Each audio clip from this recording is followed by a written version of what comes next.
আমরা যে প্রকল্পটা পাঠিয়েছি চায়নায়, সেখানে আমরা একটা তারিখ দিয়ে পাঠিয়েছি। চায়না যখন এই প্রকল্পটা পেল তখন তাদের বিশেষজ্ঞরা এটা যাচাই বাছাই শুরু।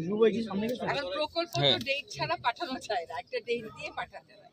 এই যে যাচাই বাছাইটা হচ্ছে, আপনারা একটু আগে রাষ্ট্রদূত মহোদয়কে বলতে শুনেছেন যে এটা আমরা খুব ভালোভাবে যাচাই বাছাই করছি, যাতে করে এটা মানুষের এত বেশি প্রত্যাশার একটা প্রকল্প, এখানে কোনো ভুল না থাকে এবং আমরা সম্পূর্ণ সঠিকভাবে কাজটা করি।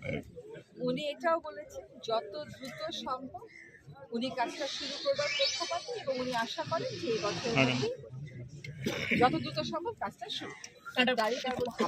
বছরের ব্যাপার গেল বছর, কিন্তু আপনি তো বলেছিলেন আগে জানুয়ারি থেকে শুরু হবে, কিন্তু আমাদের যেটা জানার ইচ্ছা যে এই সরকারের সময়ে এটি শুরু হবে কিনা, এটা আসলে সবাই জানতে চায়। প্রথম কথা হচ্ছে যে এটা যাচাই বাছাই প্রক্রিয়াটা শেষ না হওয়া পর্যন্ত এটা শুরু করা যাচ্ছে না, ফলে এটা হয়তো জানুয়ারির মধ্যে শুরু হচ্ছে না, ছড়ানো যাবে না। কারণ উনি এই প্রকল্পটা করার ব্যাপারে চীন সরকার, বাংলাদেশ সরকার উভয়ই প্রতিশ্রুতিবদ্ধ বলেই আমরা দুজন আবার আপনাদের কাছে এসেছি এবং এই কথাগুলো আবার বলতে এসেছি যে এই প্রকল্পটা হবে এবং এইটার সপক্ষে রাজনৈতিক দলগুলোকে আপনারা দেখেছেন, নির্বাচনে যারা যাচ্ছেন তারা বলেছেন যে তাদের রাজনৈতিক যে ম্যানিফেস্টো এটা তাদের পাস, সুতরাং এটা হবে। কিন্তু তাড়াহুড়াটা না করে যে 26শে জানুয়ারি বলেছিলেন 26 জানুয়ারি শুরু করে, সেটা না করে আমরা একটু সময় দিই, কাজটা ভালো করে। আগেও এসেছিলেন, আগেও বলেছিলেন যে সবকিছু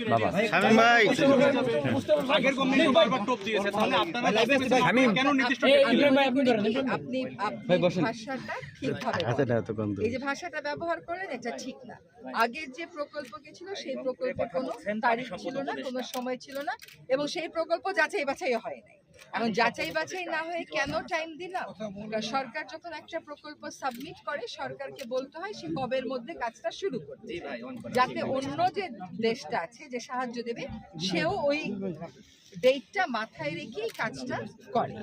কিন্তু এখন দেখা যাচ্ছে যে প্রকল্পটা অনেক বেশি জটিল হওয়ার কারণে তিনটা জিনিস এখানে দেখতে হবে: বন্যা নিয়ন্ত্রণ, নদী ভাঙন রোধ, একসাথে সেচ। ফলে এইটা ফুল প্রুফ করার জন্য ওনারা একটু সময় নিচ্ছে।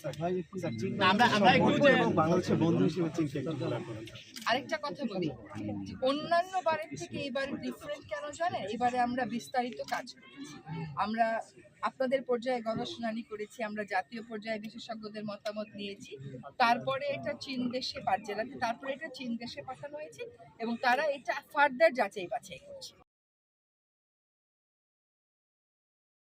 তাদের প্রতি আমাদের একটা বিশেষ কৃতজ্ঞতা আমরা অবশ্যই। এক কথা জানতে চাই, তাহলে আমাদের তিস্তা এই মহাপরিকল্পনার ভবিষ্যৎটা কি?